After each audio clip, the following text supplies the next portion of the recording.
suis Elisabeth Kilikine, j'ai 36 ans. Je suis vigneronne sur l'appellation AOP Corse-Sartène, dans la vallée de l'Ortolo, dans laquelle nous sommes aujourd'hui, du domaine Castello di Barici. Et mon parcours est suivant. J'ai d'abord fait, après mon bac, j'ai fait des études de gestion et de contrôle de gestion. Et j'ai terminé ces études par un master spécialisé en gestion de domaine viticole à Bordeaux, qui était un diplôme agricole, qui m'a permis de commencer, de m'installer comme jeune agriculteur en 2010. Après ce diplôme, j'ai eu un peu d'expérience à travers des stages divers et variés. D'abord des stages à la cave en tant que caviste vraiment pendant les vendanges en Languedoc, puis un peu dans le no-tourisme en Italie, en Vénétie. Sur le roi de l'œnotourisme. J'ai appris là chez eux et puis je suis rentrée pour m'occuper du domaine de famille qui maintenant fait vignes, oliviers et un peu d'agritourisme. Je suis partie très très jeune de la Corse et j'avais qu'une obsession, c'était rentrer pour m'occuper du domaine. En fait, dès l'âge de 10 ans, je suis partie en 6e, donc très très jeune.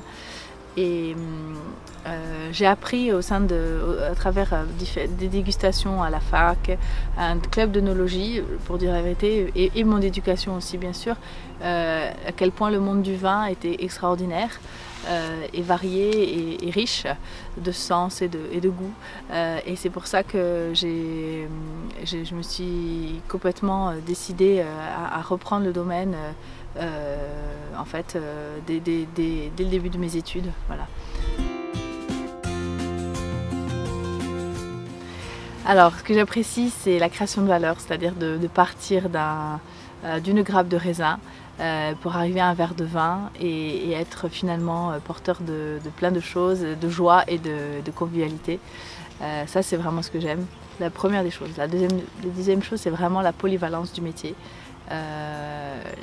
À savoir qu'on est partout, quoi. On est à la fois dans la vigne, à travailler avec la nature, le climat, à la cave, à travailler ses vins, à les faire comme faire de la cuisine, hein, j'adore ça, et mettre en bouteille, gérer bien sûr les papiers, le commercial, le rapport au client, au restaurateur, au client final avec de la vente directe, la dégustation encore en elle-même, donc à la fois faire le vin mais le goûter aussi.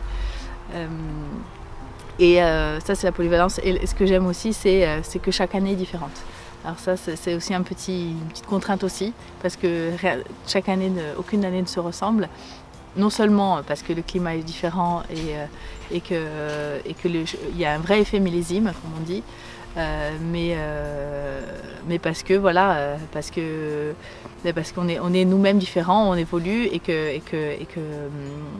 que même le métier évolue, à savoir qu'on peut acquérir de nouvelles machines, on peut planter de nouveaux cépages. C'est ça aussi qui est bien, on peut planter exactement quand on a la possibilité, restructurer, faire découvrir. Voilà, ça c'est la richesse de ce métier, quoi. La difficulté, je dirais que c'est presque une qualité qu'il faut avoir, à savoir ne rien lâcher, être coriace, être volontaire, être passionné. Sans ce moteur de la passion, on n'arrive pas. Donc ça, c'est vraiment quelque chose qu'il faut avoir en soi. Il faut se lever le matin en disant voilà, il faut prendre du plaisir à le faire. C'est quand même pas évident parfois. Parce que parfois il fait pas beau, parfois on a un coup de vent qui a cassé les branches, et parfois voilà, je crois que c'est la plus grosse difficulté, de travailler avec le climat et surtout dans nos régions où il y a beaucoup de vent, où il y a des épisodes de sécheresse aussi très forts. Ça, c'est pas évident, même si c'est quand même une terre parfaite pour ça. Et la difficulté un peu administrative, j'avoue. le parcours, même si on est rodé avec les études et tout, il faut quand même aussi être persévérant dans les papiers, ne pas procrastiner, ne pas reporter au lendemain le travail. Ça, c'est donc la difficulté aussi, elle peut être aussi financière parce que ce sont des gros investissements. Mais si le projet est bien ficelé, tous les banques peuvent suivre. Et puis on est bien aidé également par les services de la région, l'ODARC, etc. Dans point de vue de subvention, ça c'est bien, mais ça reste quand même des sommes importantes. Il ne faut pas avoir peur. Et la difficulté, mais pour moi c'est ce que j'aime aussi. C'est un peu, je réponds à moitié à la question, mais c'est la prise de risque. Ça, c'est quand dans toute entreprise, la prise de risque est forte. Donc c'est le choisir, la décision incombe à l'exploitant, et ça, il faut être en mesure de le faire. Parce que j'espère que moi je serai là, mais j'espère que mes vins seront dans le monde entier. Ils me représentent, ils sont un peu de moi. Ça c'est vrai, j'aimerais, ça c'est vraiment une ambition que j'ai, d'exporter un peu plus, de faire connaître mes vins qui sont bons. Enfin, j'essaye de bien les faire, quoi. Voilà.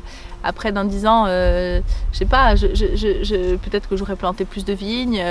J'aimerais que mon oliveraie soit parfaite aussi, avoir vraiment maîtrisé. Après, je pense qu'on se remet en question tous les ans, donc on doit toujours investir et toujours progresser.